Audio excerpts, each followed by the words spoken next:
Salut les sportifs, c'est Goulven Tristan, vainqueur à 4 reprises de la Coupe du Monde Ultra Triathlon 2016, 2022, 2023, 2024 et je te souhaite la bienvenue sur ma chaîne YouTube Monsieur Performance. Jingle.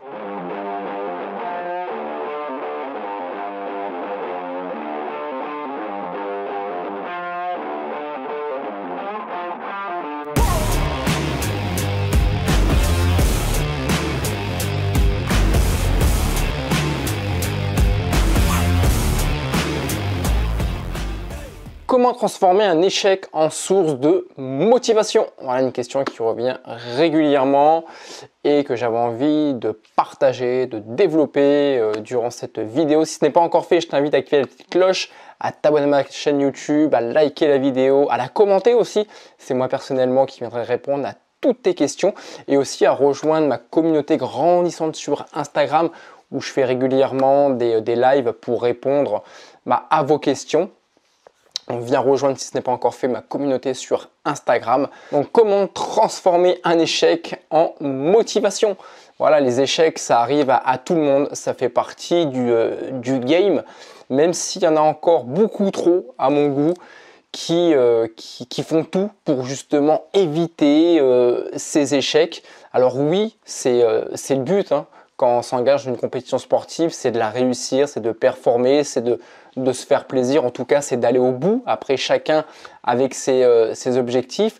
Mais vous êtes encore trop nombreux justement à ne pas utiliser le plein potentiel de votre écosystème, de vos capacités athlétiques, physiques, tout simplement par cette peur de l'échec. Voilà, cette peur de l'échec, faut pas en avoir peur justement de cet échec. C'est important aussi pour la durée de votre carrière sportive, hein, qu'elle soit amateur ou professionnelle, d'avoir beaucoup plus de victoires que d'échecs. Voilà, pour pas que ça vienne impacter votre plaisir, votre passion, votre motivation.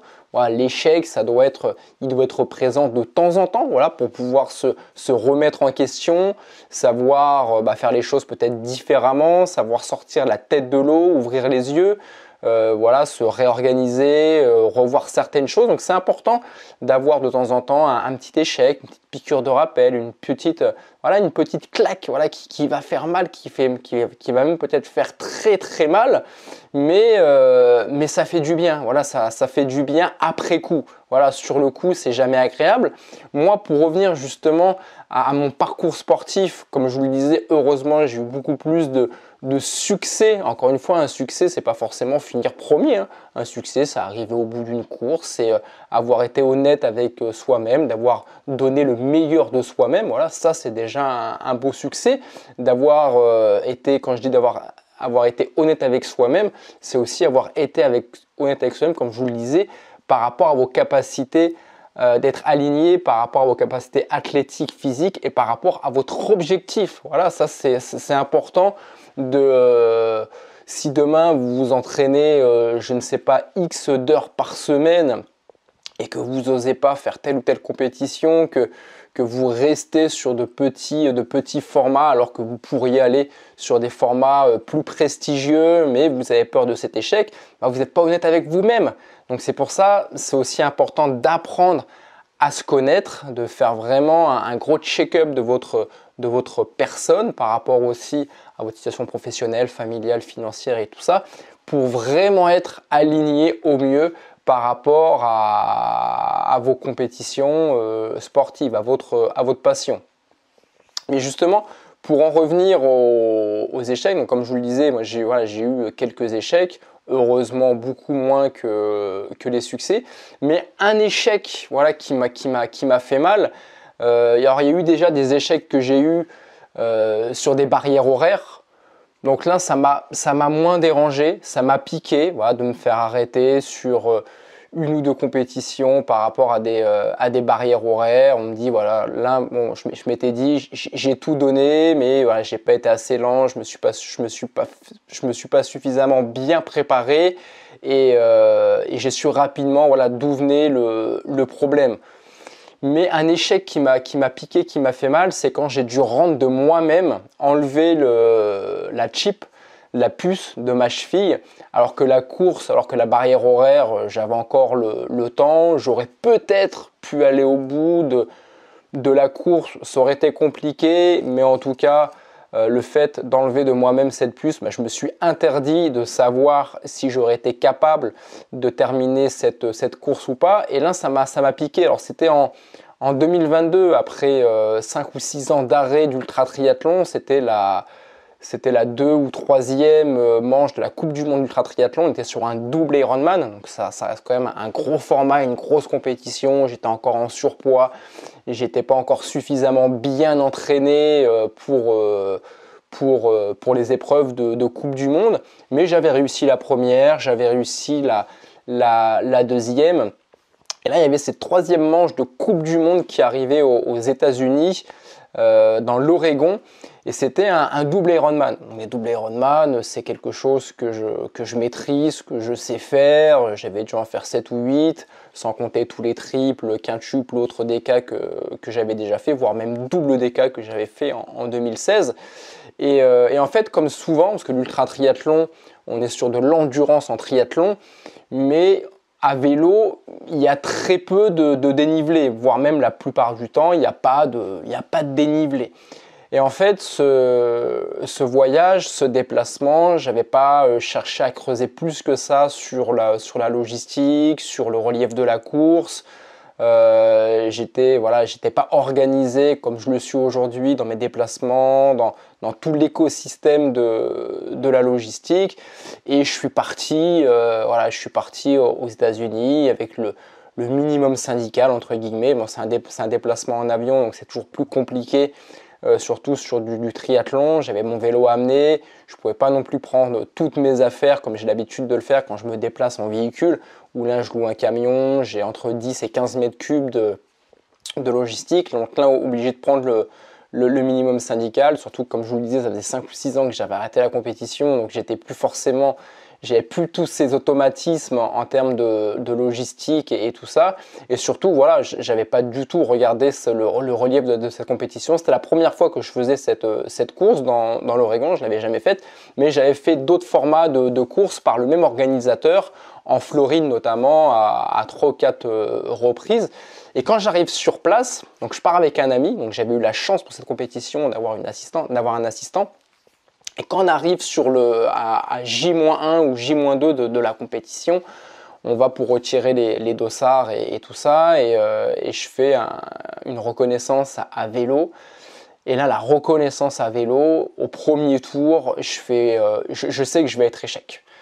Parce que j'ai pas l'entraînement, j'ai pas le cardio, j'ai pas l'endurance, j'ai ce qu'il faut pour faire un 360 km de vélo, mais sur du plat. Là, c'était comme ça. C'était une boucle autour d'un lac. C'était que ça. Et je me rappelle du dernier col de ce tour. Tour de reconnaissance, je crois que je le monte à 12 ou 13 km/h. Et il y avait une vingtaine de tours à faire lors de la compétition. Et je me dis, si au premier tour, je suis à 12, 13, 14 km/h, au 15e tour, ce dernier col, enfin ce plus gros col du tour, je vais le monter à pied, quoi. Ça va être très compliqué. En plus, un temps désastreux, que de la pluie. Et ça n'a pas loupé. Voilà, la natation a été, donc le jour J, la natation très médiocre. Mais bon, voilà, ça m'arrive aussi assez régulièrement, mais ça ne m'empêche pas de terminer mes compétitions, voire même de faire un podium ou d'en remporter certaines. Et le vélo, je suis cuit. Voilà, dès le 3e ou 4e tour, je suis cuit. Il n'y a pas... j'ai pas la caisse, mais je continue, c'est très compliqué parce qu'encore une fois il pleut comme vache qui pisse. Alors les montées, on perd énormément de temps, et là où j'aurais pu récupérer beaucoup de temps, c'est en descente. Sauf qu'en descente, je descends les deux mains sur les freins, très compliqué, beaucoup de virages, beaucoup de difficultés dans les descentes, beaucoup de risques de chute. Donc en fait, voilà, tout le temps que je peux remonter, j'arrive même pas à le gagner en descente. Et la course devient de plus en plus compliquée. Et à 2 ou 3, et à 3-4 tours de la fin, il me manque à peu près sur les 360 km, je mets le clignotant à droite, je crois, au 300e kilomètre, quelque chose comme ça, enfin entre le 280 et le 310e kilomètre. Alors je suis dans les temps pour terminer la partie vélo. Après, je sais que j'ai encore 2 marathons, mais que ça va être très compliqué. Il faut vraiment que je fasse 2 superbes marathons pour vraiment peut-être espérer finir dans les temps. Sauf que j'ai tellement cramé énormément d'énergie avec tout l'école, le vélo et compagnie, que c'est presque chose impossible. Voilà, mathématiquement ça l'est, mais voilà, je fais le choix de retirer cette puce de moi-même et rien que de faire ce geste-là, j'étais dégoûté, quoi. C'était la première fois que je le faisais, qu'une organisation ne me demandait pas de m'arrêter parce que j'ai dépassé les barrières horaires. Là, c'est vraiment de moi-même que je retire cette puce. Je suis vraiment déçu de moi, déçu de l'investissement de la personne qui est venue avec moi dans l'Oregon, déçu de tous les sacrifices que j'ai dû faire sur un plan financier, familial, professionnel, parce que ce double Ironman, c'était un déplacement d'une semaine où on est arrivé 3-4 jours avant pour gérer le décalage horaire, on est reparti 1 ou 2 jours après la compétition, enfin ça a été énormément de sacrifices pour au final devoir abandonner et je m'en suis énormément voulu.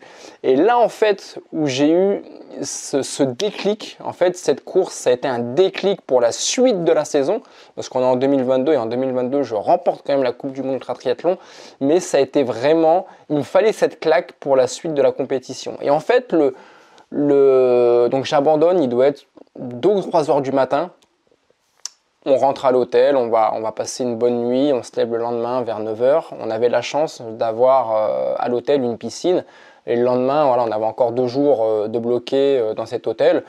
Et le lendemain, il y a une piscine à disposition, on va aller récupérer de la course, que j'ai quand même fait 7 km 6 de nage, près de 300 km de vélo. Il y a la piscine qui est là, on va quand même, malgré l'échec, on va aller récupérer, prendre du bon temps, autant profiter des installations. Et là, je commence à me mettre en mode visualisation. Donc on a un échange, donc c'est Stéphane qui était venu avec moi, donc on a un échange sur l'échec, pourquoi j'ai échoué, ce qui m'a manqué et tout ça, donc on discute pas mal. Et là je me mets dans ma bulle, je me mets en mode visualisation et dès que je rentre de la piscine, que je reviens dans la chambre, je prends une feuille, un stylo et là je note tout ce que j'ai visualisé, tout ce qui n'a pas été. Voilà, déjà par rapport au confort, j'avais pas suffisamment pris de vêtements de pluie, j'étais trempé, ça m'a beaucoup gêné, perturbé, ralenti sûrement pour la compétition. Donc j'étais sous-équipé par rapport à des conditions météo aussi désastreuses et c'est des choses qui peuvent arriver à nouveau sur d'autres compétitions. Donc j'ai noté voilà tout ce que je devais acheter, améliorer certaines choses sur le vélo, sur ma préparation physique, m'entraîner plus. Enfin, j'ai vraiment fait une to-do list de tout ce qui m'a contraint justement à devoir arrêter cette course. Et en fait, dès que je suis revenu en France, la première chose que j'ai été faire, c'est que j'ai filé à Decathlon, voilà, acheter tout le matériel qui me manquait, qui m'aurait fait du bien, qui m'aurait peut-être pas forcément permis de réussir, mais en tout cas qui m'aurait permis d'être de retrouver une zone de confort qui m'aurait fait du bien moralement et qui m'aurait la course aurait peut-être été différente. Et surtout ce que j'ai vécu avec la pluie non-stop, je voulais pas le revivre sur d'autres compétitions, d'être trempé du début à la fin. Donc je m'étais noté plein de choses, de nouvelles séances d'entraînement, une nouvelle organisation dans ma logistique pour pouvoir m'entraîner peut-être une demi-heure, 45 minutes de plus par jour, revoir ma nutrition, revoir mon alimentation, perdre au plus vite du poids, revenir au top. Et la suite de la saison en 2022, j'avais des K Ironman, quintuple Ironman et tout s'est remarquablement bien passé. Heureusement, cette course, elle est arrivée en début de saison. On était au mois de mars à peu près, mars-avril. Donc, il me restait 2 ou 3 mois avant les autres échéances de la Coupe du Monde d'Ultra Triathlon. Et ça m'a vraiment permis de me remettre d'aplomb pour les autres manches de la Coupe du Monde. Et j'ai réussi à performer pour la suite.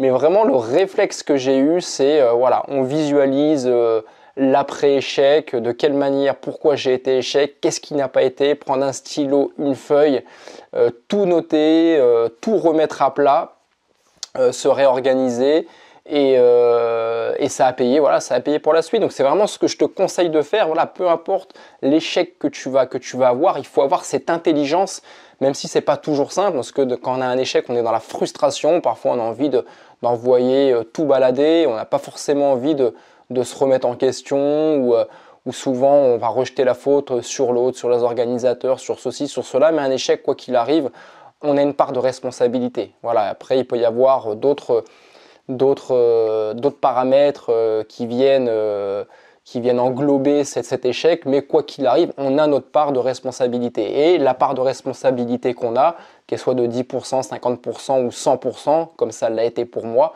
bah, c'est à vous d'avoir cette intelligence et de gommer justement toutes les petites imperfections. Et de quelle manière, bah, voilà, faut, dès le lendemain, quand vous êtes encore à chaud, quand vous vous rappelez encore, quand vous êtes encore indirectement encore dans la course, que vous vous rappelez au millimètre près, à la virgule près, ce qui s'est passé et ce qui n'a pas été pendant la course, bah, tout noter sur une feuille blanche.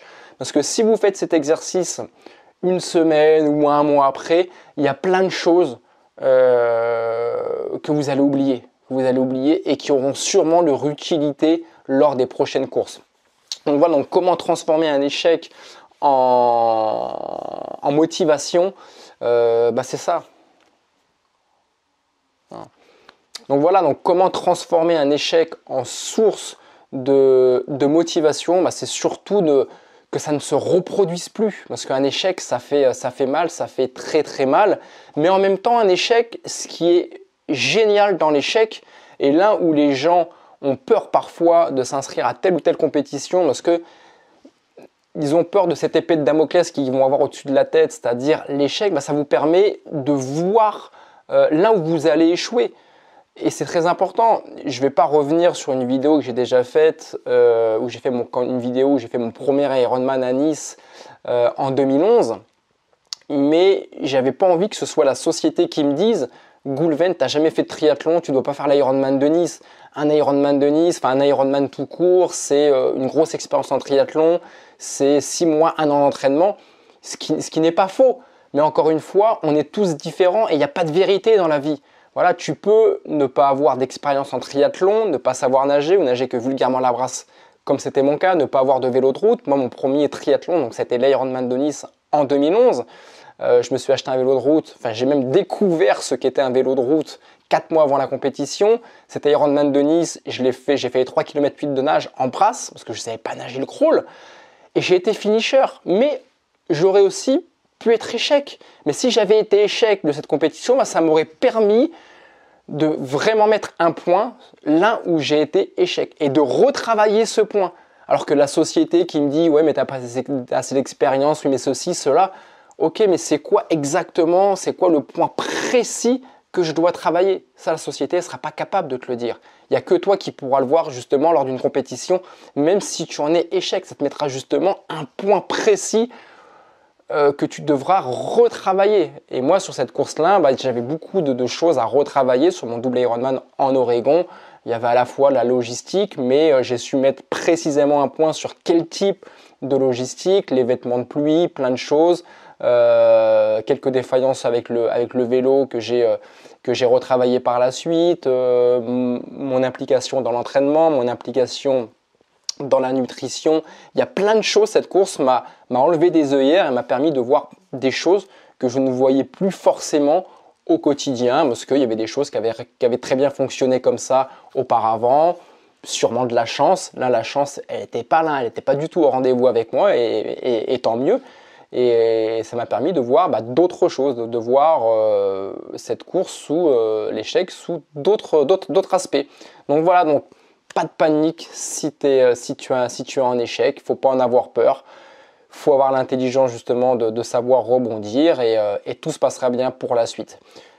N'hésite pas à commenter cette vidéo avec ton expérience, avec des expériences précises de course. Voilà, je me ferai un plaisir de répondre à tes questions. N'hésite pas à assister aussi à mes lives sur Instagram. Ce sera encore beaucoup plus simple pour moi de répondre à tes questions en live que par écrit. Et je te souhaite beaucoup de succès pour tes prochaines compétitions ou pour tes nouvelles résolutions en 2025. Et je te dis à ton succès. Bye bye.